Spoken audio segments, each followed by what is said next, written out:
এবার সাকিবের নিরাপত্তা ইস্যুতে কড়া বার্তা দিলেন ক্রীড়া উপদেষ্টা আসিফ মাহমুদ, সাথে দিয়েছেন কয়েকটি শর্ত।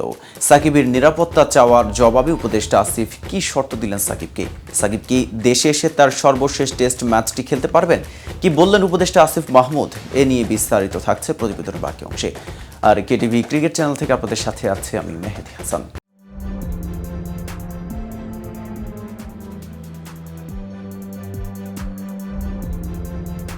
দেশের মাটিতে নিজের ক্যারিয়ারের শেষ টেস্ট খেলতে চান বাংলাদেশের ক্রিকেট ইতিহাসের সবচেয়ে বড় তারকা সাকিব আল হাসান। টাইগার ক্রিকেটের দীর্ঘ পথ চলায় মাঠ থেকে বিদায়ের নজির খুব একটা নেই।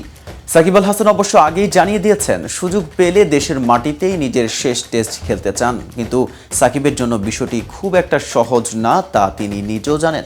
বিশেষ করে চলতি বছরের জানুয়ারিতে বাংলাদেশ আওয়ামী লীগের হয়ে সংসদ সদস্য নির্বাচিত হওয়ার পরই সাধারণের চোখে অবস্থান বদলেছে সাকিবের।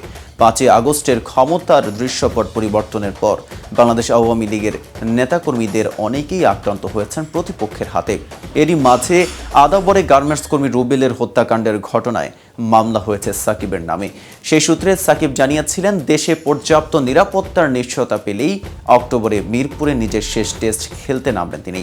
শুধু তাই নয়, খেলা শেষ করে নিরাপদে দেশ ছাড়ার নিশ্চয়তাটাও চেয়েছেন তিনি। বাংলাদেশ ক্রিকেট বোর্ড অবশ্য সাকিবের এমন আবেদন ফিরিয়ে দিয়েছে।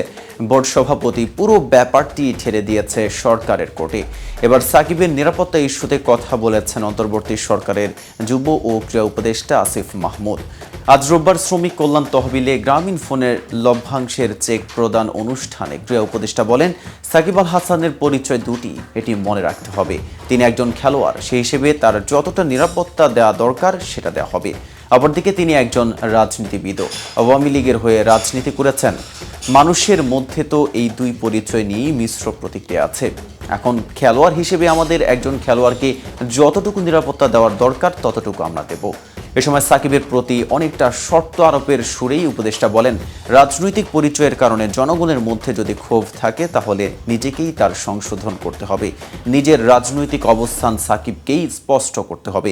এ সময় আসিফ মাহমুদ যোগ করেন, রাষ্ট্রের জায়গা থেকে রাষ্ট্র প্রত্যেক নাগরিককেই নিরাপত্তা দিতে বাধ্য এবং সেটা আমরা অবশ্যই করব।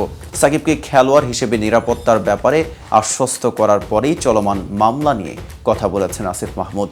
তার বিরুদ্ধে যে হত্যা মামলা হয়েছে সেই বিষয়ে আমরা ইতিমধ্যেই বলেছি এবং আইন মন্ত্রণালয়ও বলেছে, তদন্তে সংশ্লিষ্টতা না থাকলে প্রাথমিকভাবেই নাম বাদ দেওয়া হবে।